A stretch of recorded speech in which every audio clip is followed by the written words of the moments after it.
സമകാലികം ചാനലിലേക്ക് സ്വാഗതം. പശ്ചിമേഷ്യയിലെ സ്ഥിതിഗതികൾ നമ്മളെല്ലാവരും സാഗൂതം നിരീക്ഷിക്കുന്നതാണ്. പശ്ചിമേഷ്യയിൽ നിലവിൽ ഗസയിലെ വെടിനിർത്തലുമായി ബന്ധപ്പെട്ട് ഖത്തറിൽ ഒരു ചർച്ച ആരംഭിക്കാനിരിക്കെ തന്നെ ഇന്നലെ മാത്രം 40ഓളം പേരെയാണ് ഇസ്രായേൽ വീണ്ടും കൊന്നടുക്കിയിരിക്കുന്നത്. ഇതിപ്പോൾ കേട്ട് നമുക്ക് തന്നെ ഒരു നിസ്സംഗതയായി തുടങ്ങി. കാരണം പ്രത്യേകിച്ച് പ്രതികരണത്തിന് ഒന്നും അവസരമില്ലാതെ അല്ലെങ്കിൽ മറ്റെന്തെങ്കിലും ചെയ്യാൻ കഴിയാത്ത ആളുകൾ ഇത് കേൾക്കുമ്പോൾ തോന്നുന്നത് ഒരു നിസ്സംഗത മാത്രമാണ്. ഇതിനപ്പുറത്തേക്ക് മറ്റൊന്നും ചെയ്യാനില്ല എന്നുള്ളൊരു ചിന്താഗതിയുമാണ്. അപ്പോൾ ശരിക്കും നമുക്കറിയാം, കഴിഞ്ഞ 1.5 വർഷമായിട്ട് ഒരു ഏകപക്ഷീയമായ രീതിയിലുള്ള ആക്രമണമാണ് ഇസ്രായേൽ ഫലസ്തീന് നേരെ അഴിച്ചുവിട്ടിരിക്കുന്നത്. ഗസ എന്നുള്ളത് ഒരു തുറന്ന ജയിലായി മാറിയിരിക്കുന്ന ഒരു അവസ്ഥയാണ് ഉള്ളത്. ഭക്ഷണത്തിന് ക്യൂ നിൽക്കുന്നവരെ വെടിവെച്ച് കൊല്ലുക, ഭക്ഷണത്തിൽ തന്നെ കെമിക്കലുകൾ ചേർത്ത് അവരെ ഇല്ലായ്മ ചെയ്യാനുള്ള പരിശ്രമം നടത്തുക, ഇതൊക്കെ നമുക്ക് തോന്നുന്നത് പണ്ട് ഗ്യാസ് ചേമ്പറിലിട്ട് ജൂതന്മാരെ കൊല്ലുന്നതിന് വേണ്ടി ഹിറ്റ്ലർ നടത്തിയ നടപടികൾക്ക് തുല്യമായിട്ടുള്ള നടപടികളാണ്. നമുക്ക് സാധാരണ നമുക്കൊക്കെ ഒരു അസുഖം വന്നു, അല്ലെങ്കിൽ ഒരു സാമ്പത്തിക പ്രയാസങ്ങൾ വന്നു, ഇങ്ങനെയൊക്കെ വരുമ്പോൾ ഇനി മറ്റാർക്കും അങ്ങനെ ഉണ്ടാകരുത് എന്ന് നമ്മൾ ചിലപ്പോൾ ആഗ്രഹിക്കും. മാനുഷികമായൊരു മനസ്സാണത്. കാരണം നമ്മൾ കഷ്ടപ്പെടും, നമ്മളുടെ കഷ്ടപ്പാടുകളും ബുദ്ധിമുട്ടുകളും അല്ലെങ്കിൽ അസുഖങ്ങൾ നമുക്കറിയാം. ക്യാൻസർ രോഗബാധിതരായിട്ട് ഹോസ്പിറ്റലൊക്കെ കഴിയുന്നവരെ പോയി കാണുമ്പോൾ നമ്മൾ വിചാരിക്കും ഇത് ആർക്കും വരുത്തരുത് എന്ന് കരുതാറുണ്ട്. ഇത് മാനുഷികമാണ്.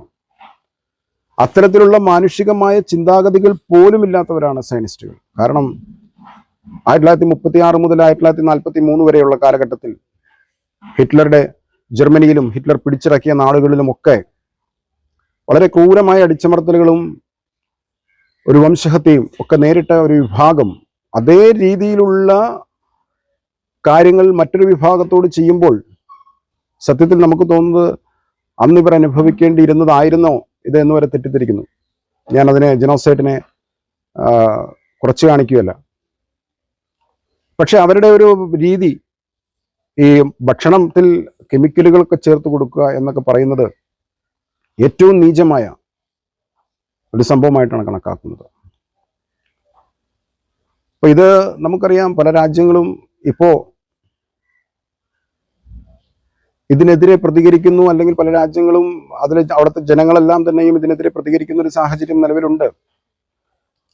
നെതന്യാഹു ന്യൂയോർക്കിൽ വന്നാൽ വാർ ക്രിമിനൽ എന്നുള്ള രീതിയിൽ ഞാൻ അറസ്റ്റ് ചെയ്യുമെന്ന് പറഞ്ഞ മന്ദാനി ന്യൂയോർക്കിന്റെ ഗവർണറാകാൻ സാധ്യതയുണ്ട് എന്ന് പറയുമ്പോൾ അതിൻ്റെ അകത്ത് എനിക്ക് തോന്നുന്ന ഒരു കാര്യം, അങ്ങനെ പറയാൻ ആർജവം കാണിക്കുന്ന ഒരു വ്യക്തിയെ തെരഞ്ഞെടുക്കുന്ന രീതിയിൽ അവിടുത്തെ ജനങ്ങൾ മാറിയിരിക്കുന്നു. ഇതൊരു നല്ല മാറ്റമാണ്. ഞാൻ ആ വ്യക്തിയെ, അയാളൊരു ഇന്ത്യൻ വംശജനാണ്, അയാളുടെ എല്ലാ നിലപാടുകളെയും അംഗീകരിക്കാൻ നമുക്ക് ചിലപ്പോൾ സാധിച്ചു എന്ന് വരില്ല. ഒരു പ്രോ കമ്മ്യൂണിസ്റ്റ് ലെവലിലൊക്കെ ചിന്തിക്കുന്ന മനുഷ്യനാണ്. അദ്ദേഹത്തിന്റെ എല്ലാ ചിന്താഗതികളെയും, പ്രത്യേകിച്ച് ഇന്ത്യ വിരുദ്ധതയൊക്കെ അദ്ദേഹത്തിന്റെ വാക്കുകളിൽ ചിലപ്പോഴൊക്കെ കാണാൻ സാധിക്കും. അതൊന്നും നമുക്ക് അംഗീകരിക്കാൻ കഴിയില്ല.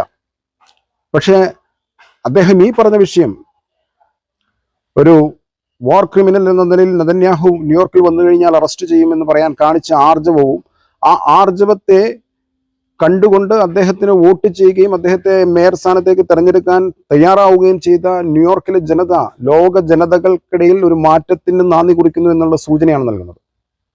അതുകൊണ്ട് തന്നെയാണ് ആ തെരഞ്ഞെടുപ്പ് ഒരു പ്രധാനപ്പെട്ട തെരഞ്ഞെടുപ്പാവുന്നത്. ട്രംപ് അദ്ദേഹത്തിനെതിരെ വളരെ ഭീഷണിയൊക്കെ മുഴക്കിയിട്ടുണ്ട്. അദ്ദേഹത്തിന്റെ ഇമിഗ്രേഷൻ റദ്ദാക്കുന്നതും അദ്ദേഹത്തെ നാട് കടത്തുന്നതും അദ്ദേഹത്തെ അറസ്റ്റ് ചെയ്യുന്നതും ഒക്കെ ആയിട്ടുള്ള കാര്യങ്ങളൊക്കെ അദ്ദേഹം പറയുന്നുണ്ട്.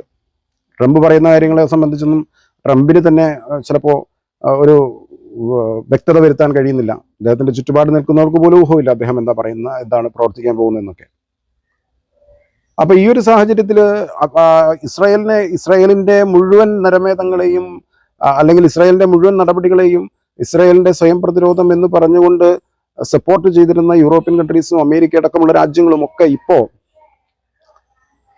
ഈ കാണിക്കുന്ന നരമേധത്തിനെതിരെ ശക്തമായ രംഗത്ത് വരുന്നു, അല്ലെങ്കിൽ വരുത്തുന്നു. അവരെ ജനങ്ങൾ തന്നെ തെരുവീതികളിൽ ഇറങ്ങുമ്പോൾ സ്വാഭാവികമായിട്ടും ഗവൺമെന്റുകൾക്ക് ഇതിനെതിരെ സംസാരമെങ്കിലും നടത്തേണ്ടതുണ്ട്. അവർ ഒളിഞ്ഞും തെളിഞ്ഞും പ്രത്യക്ഷമായും പരോക്ഷമായും ഒക്കെ ഇസ്രായേലിനെ സഹായിക്കുന്ന നിലപാടുകളാണ് ഈ പറയപ്പെട്ട വെസ്റ്റേൺ കൺട്രീസ് എടുക്കുന്നത് എന്ന് നമുക്കറിയാം. എങ്കിൽ പോലും അവർ നിർബന്ധിതരായിത്തീരുകയാണ് പ്രതികരിക്കാൻ. പല എഗ്രിമെന്റുകളും ഇസ്രായേലുമായിട്ടുള്ളവർ റദ്ദാക്കുന്നു.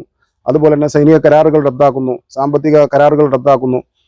അവര് ഗസയിൽ തുടരുന്ന നരമേധം നിർത്തുന്നത് വരെ അവരുമായിട്ട് ഒരു ബന്ധവും വേണ്ട എന്ന് പല രാജ്യങ്ങളൊക്കെ തീരുമാനിക്കുന്നത് ഇത്തരത്തിലുള്ള ബഹുജനങ്ങളുടെ എതിർപ്പ് കണ്ടുകൊണ്ടാണ്. പക്ഷെ ഇപ്പോൾ നമുക്ക് ഏറ്റവും പുതിയ വാർത്ത വന്നിരിക്കുന്നത്, ഇസ്രയേൽ സന്ദർശിച്ചുകൊണ്ട് ഇംഗ്ലണ്ട്, നെതർലാൻഡ്സ്, ഫ്രാൻസ്, ഇറ്റലി അതുപോലെയുള്ള രാജ്യങ്ങളിൽ നിന്നുള്ള, ഹംഗറി പോലെയുള്ള രാജ്യങ്ങളിൽ നിന്നുള്ള ഒരു 15 അംഗ ഇമാം സംഘം ഇസ്രായേലിനെ മനുഷ്യത്വത്തിന്റെ ഏറ്റവും വലിയ അടയാളമായ ഏറ്റവും നല്ല രാജ്യമായിട്ട് പുകഴ്ത്തിയിരിക്കുന്നു. വളരെ കൗതുകരമായിട്ടുള്ളൊരു വാർത്തയാണത്. ഒരുപക്ഷെ നമുക്ക് മനസ്സിലാക്കുന്ന, ഇപ്പൊ ഞാൻ പറഞ്ഞിരിക്കുന്നു, പ്രത്യക്ഷമായും പരോക്ഷമായും ഇസ്രായേലിനെ സഹായിക്കുന്ന, ഇസ്രായേലിന് വേണ്ട എല്ലാ സഹായങ്ങളും ചെയ്തു കൊടുക്കുന്ന രാജ്യങ്ങൾ പോലും ഇസ്രായേലിന്റെ നരവേട്ടയെ എതിർക്കുമ്പോൾ മുസ്ലിം കമ്മ്യൂണിറ്റിയിൽ നിന്നുള്ള 15 ഇമാംമാർ അവര് ഒരുപക്ഷെ ഈ പറയപ്പെട്ട രീതിയിൽ അവരെ സപ്പോർട്ടീവായിരിക്കാം, അവർക്ക് സാമ്പത്തികമായിട്ടുള്ള സഹായങ്ങൾ ചെയ്യുന്നവരാ ഒരുപക്ഷെ ഈ പറയപ്പെട്ട ഇസ്രായേലിന്റെ പ്രോപ്പഗണ്ടയൊക്കെ അതിന്റെ പിന്നിൽ ഉണ്ടാകാം. പക്ഷെ അവർ ഇമാമുമാരാണ് എന്നുള്ളത് ഒരു വ്യക്തികളല്ല. ഇമാം എന്നുള്ള വാക്കിന്റെ അർത്ഥം ലീഡർ എന്നാണ്. അവരെ ഫോളോ ചെയ്യുന്ന ധാരാളം ആളുകൾ ഉണ്ടാകാം, അല്ലെങ്കിൽ അവരുടെ പുറകിൽ നിന്ന് നമസ്കരിക്കുന്ന ധാരാളം മാമൂമിങ്ങൾ കാണാം. ആ മുസ്ലിങ്ങളെ പോലും പരിഗണിക്കാതെ ഇതിന്റെ തലവനെയൊക്കെ വിളിക്കപ്പെടുന്ന ജൂത ഇമാം എന്നൊക്കെയാണ് അദ്ദേഹം. അങ്ങനെയുള്ളൊരു രീതിയിലാണ്. അപ്പൊ കാര്യങ്ങൾ മനസ്സിലാവും ഏതാണ്. പക്ഷെ എന്നാൽ പോലും അവർ ഇസ്രായേൽ സന്ദർശിച്ചു, ഇസ്രായേലിന്റെ പ്രസിഡന്റിനെ സന്ദർശിച്ചു. ഇറാനുമായിട്ടുള്ള യുദ്ധത്തിൽ ഇസ്രായേലിനുണ്ടായ നാശനഷ്ടങ്ങൾ വിലയിരുത്തി അതിൽ അനുദപിക്കുകയും സഹതപിക്കുകയും ഒക്കെ ചെയ്തിരിക്കുന്നു ഈ 15 ഇമാമുമാർ. ഞാൻ സോഷ്യൽ മീഡിയയിലൊക്കെ ചിലപ്പോൾ നമ്മൾ കാണാറുള്ള ഒരു വ്യക്തിയാണ് ഈ റീന അലക്സ്. വളരെ മോശമായിട്ടുള്ള രീതിയിൽ വീഡിയോ ചെയ്യുകയും അതിന് കുറെ റീച്ച് അങ്ങനെയൊക്കെ ഉള്ള ആൾക്കാരുണ്ടല്ലോ. ഈ വിസർജ്യ വസ്തുവിൽ സാധാരണ ഈച്ചകൾ വന്നിരിക്കും. അതുപോലെ തന്നെയാണ് ഈ റീന അലക്സ് ഒക്കെ വീഡിയോ ചെയ്യുമ്പോൾ അതിനൊക്കെ ഒരുപാട് റീച്ച് കിട്ടുകയും അതിനെ ലൈക്ക് ചെയ്യുകയും അതിന് നല്ല കമന്റുകളൊക്കെ പ്രോത്സാഹിപ്പിക്കുകയൊക്കെ ചെയ്യുന്ന ആളുകളുണ്ട്. കാരണം വിസർജ്യ വസ്തുക്കളിൽ ഈച്ച വന്നിരിക്കുക എന്നുള്ള ഈച്ചയുടെ ഒരു പ്രത്യേകതയാണ്. അപ്പൊ അങ്ങനെയുള്ള ആ റീന അലക്സിനെ പോലും ലജ്ജിപ്പിക്കുന്ന വ്യക്തിത്വങ്ങളായിട്ട് ഈ ഇമാമുമാർ മാറി എന്നുള്ളതാണ് രസകരമായ സംഭവം. ഇവർ പറഞ്ഞിരിക്കുന്നത് അതിന് തൊട്ടപ്പുറത്ത് ഒരു 50 കിലോമീറ്റർ അപ്പുറത്തേക്ക് പോയി കഴിഞ്ഞാൽ കാണുന്ന ഗസ സ്ട്രിപ്പില് 10,000-കണക്കിന് ലക്ഷക്കണക്കിന് ആളുകൾ പട്ടിണി കിടക്കുന്നു. 50,000-നും 60,000-നും ഇടയിൽ ആളുകൾ കൊല്ലപ്പെട്ടു. അതിൽ പകുതിയിലധികം ആളുകളും കുട്ടികളാണ് എന്നുള്ള വിചാരങ്ങളോ ചിന്തകളോ പോലുമില്ലാതെ ഈ മുസ്ലിം വിഭാഗത്തിൽപ്പെട്ട ഇമാമിങ്ങൾ അവർക്ക് സപ്പോർട്ടുമായിട്ട് ചെന്നു എന്നുള്ളതൊരു കൗതുകരമായിട്ടുള്ള വാർത്തയാണ്, സങ്കടകരമായിട്ടുള്ള വാർത്തയാണ്. നമുക്ക് ഈ നമ്മുടെ ഉള്ളിലെ പുഴുക്കുത്തുകളെ കുറിച്ച് അവരെക്കുറിച്ച് തിരിച്ചറിയാനുള്ള കഴിവ് വേണം.